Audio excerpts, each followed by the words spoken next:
Let's go ahead and add to the fire symbol, we'll add a little glow going around it. So inside of our hierarchy, let's be sure one is that the fire symbol is set to 0 on the X and the Z, and then just move it up a little bit above the ground plane so you're staring at the whole piece.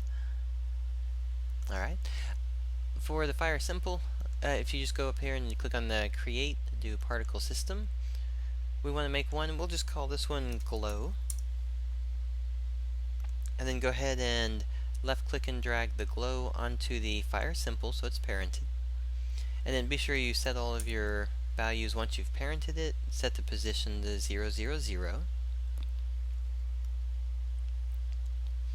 Alright, once you have that one, we'll go down to our renderer, and let's just change out the render material for the glow material.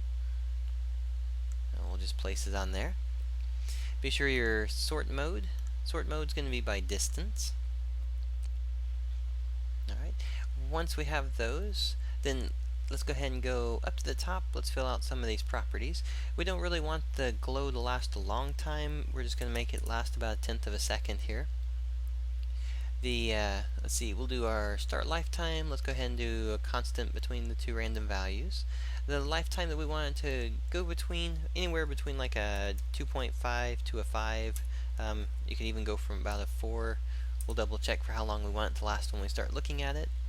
The start speed, we just want it to be at 0. We don't want any movement out of it. And while we're looking at that, we don't really want that sideways movement either. We want the glow just to be a kind of a, like normal glow that goes around the fire, you just see it kind of in one spot. So let's turn off our shapes rollout option. We just want that one circle right there, like that. The start size, let's give a little bit more of a random to it. So we'll do start size between two constants. And the constant values, let's do about a 7 3/4, so we'll do about a 1.75. And we'll do about a 2.15, 2.2, somewhere around there. The main thing is make sure that the size of the circle is covering the whole fire.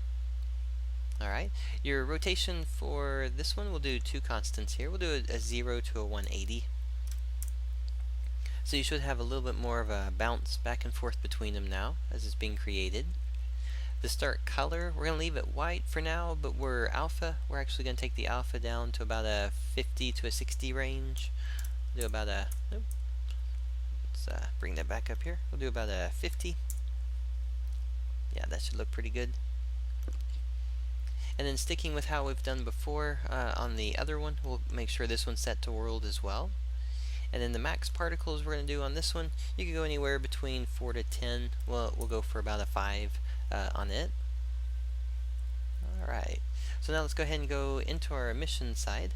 The emission part, you can actually, and this kind of an interesting element to it, is that if we're going to spawn, like we were saying before, we're going to spawn the glow and spawn the smoke, then you can actually do the rate at 0, and then you can actually do a burst. So when it's created at start, just click on the plus sign right here.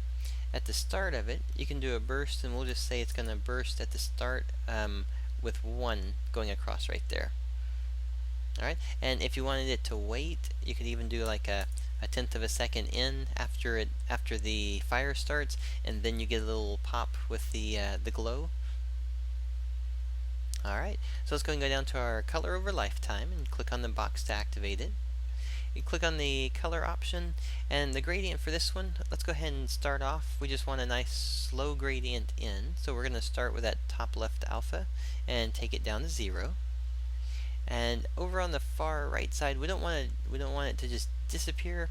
But we also don't want it to go fully bright. So I'm going to just take it and drag it just a little ways down. We'll take it till it's let's see, and just watch over on the side right here. What you really want to be staring at when I'm doing the values, I'm looking at the image and just trying to make the image look about the same intensity that I'm going for. So we'll have it go to about right there where it's just soft enough you see it. Let's try about 150. That you'll have that nice little glow, and then the rings, and you kind of get that feeling that you see it a little bit brighter than it is. Alright, and then the next part, I'm going to go over here and click right around that 20-25% range that we usually go for. And this one's going to be a full bright. So we'll have it where it goes up, and then it goes back down. So there's a little bit of a flicker, like it shines for a moment and goes back down. Alright. Once you have those, we'll warm it up a little bit, because like right now it's just solid white. So let's go ahead and change the color of it. We'll have it start with more of a reddish brown inside of here. So on the bottom row, you have your ticks here. You can left click on the one on the far left and click on color. And we'll place the color, just kind of a soft reddish brown. Kind of go for something around there.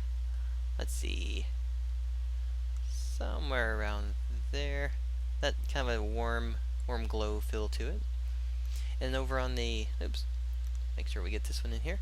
Over on the far right, let's make this one a little bit darker of a tone. So again, we'll go for that orangish brown, and then just kind of make it a little bit darker as it goes into here. Let's see. There we go.